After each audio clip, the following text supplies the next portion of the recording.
So the Rose Basketball Club have played in 2 games and it's not looking good for Lexie Hull. It's really not looking good for Lexie Hull. Like, I don't know. Imagine going from Christy Sides coaching where she doesn't really want to play you, and no matter what you do on the court, it doesn't matter because your coach doesn't want to play you. Lexie Hull and the Rose Basketball Club, a 3-on-3 mystery. Lexie Hull's debut with the Rose Basketball Club in the unrivaled 3-on-3 basketball league has been, to put it mildly, a head-scratcher. With just 8 minutes of playing time across 2 games, the sharpshooting, defensive specialist hasn't had a chance to show. She's back to mid-season form. She really is. She's absolutely delivering on that double-double. That's right, points, rebounds, and of course, losses. Just in the same way that the Chicago Sky melted last year when her double-double streak started, she cost her team a game. Record? A disappointing 0-2, leaving fans wondering what's really going on behind the scenes. Lexie Hull, a perfect fit for 3-on-3 basketball. Hull's resume speaks for itself. She's not just any player, she's a decorated Team USA 3-on-3 veteran with gold and bronze medals to her name. And then eventually your coach figures it out and starts you and plays you 30 minutes a game and your team gets better. I think Lexie Hull is going through something like that right now with the Rose Basketball Club, because Lexie Hull has played in 2 games. She has played about 8 minutes combined. She finished second in the league in 3-point percentage, proving her offensive prowess. Defensively, Hull's reputation is equally impressive. She's known for her scrappy, relentless style, often locking down top opponents and making it nearly impossible for them to score. In a format like 3-on-3, where defense is critical and every possession matters, you'd expect Hull to be a cornerstone for the Rose. So, why isn't Hull playing? In 2 games, Hull has barely seen the court. Despite playing well when given the... Not only that, she's been good.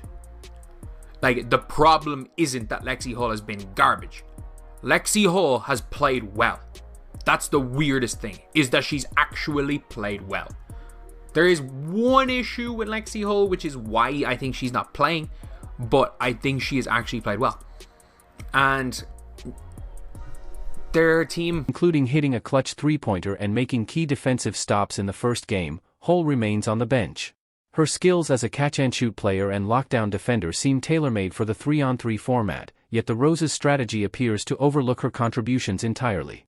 Instead, the team leans on a double-ball handler strategy that prioritizes shot creation from players like Chelsea Gray and Angel Reese. This approach has resulted in missed opportunities for Hull and, more broadly, for the team itself. The Angel Reese effect. Angel Reese's performances are another talking point. While her double-doubles, points and rebounds grab headlines, they've come with low shooting percentages and turnovers, often at critical moments. Some fans are questioning whether Reese's focus on personal stats is hindering the team's chances of winning. This isn't the first time this has been a concern. Similar criticisms arose last year during Reese's streak of double-doubles with another team, which coincided with a series of disappointing losses. What needs to change? The Rose Basketball Club's current strategy isn't working. Their insistence on an isolation-heavy, guard-driven approach is stifling Hull's potential and, by extension, the team's chances of success. Other players in the league, like Kayla McBride and Kate Martin, are thriving in systems that utilize their shooting abilities effectively. The solution seems clear: integrate Hull into the lineup as a key contributor.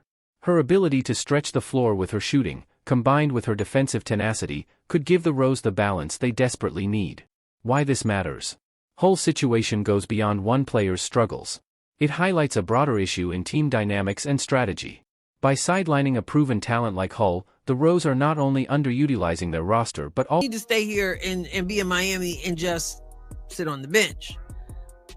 Maybe that sounds harsh, and I am a team player and I'm willing to sit on the bench when it's time, when if that's what's best for the team. But I'm just saying, I can't figure out why she barely, especially the second game, like nothing at all. Everybody in double figures, and Lexie just sitting there because Lexie is not in. The 3-on-3 format is built for players like Hull, those who can shoot, defend, and thrive in high-pressure situations. It's baffling to see her skills wasted while the team flounders. Final thoughts.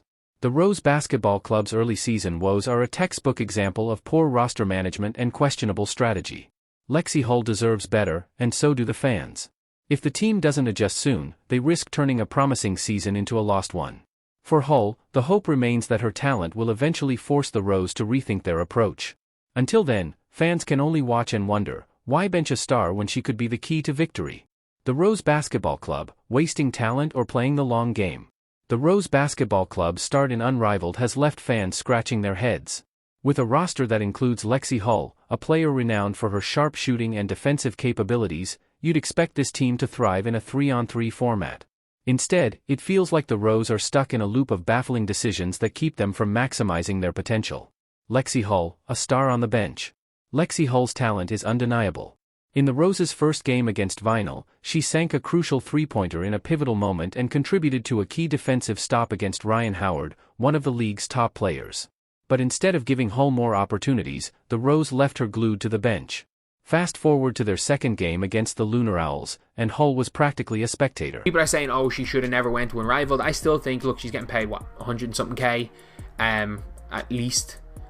Could be paid up to $250,000. Her, like, she's everywhere. Like, it's going to help her out. She drew the short straw with her team.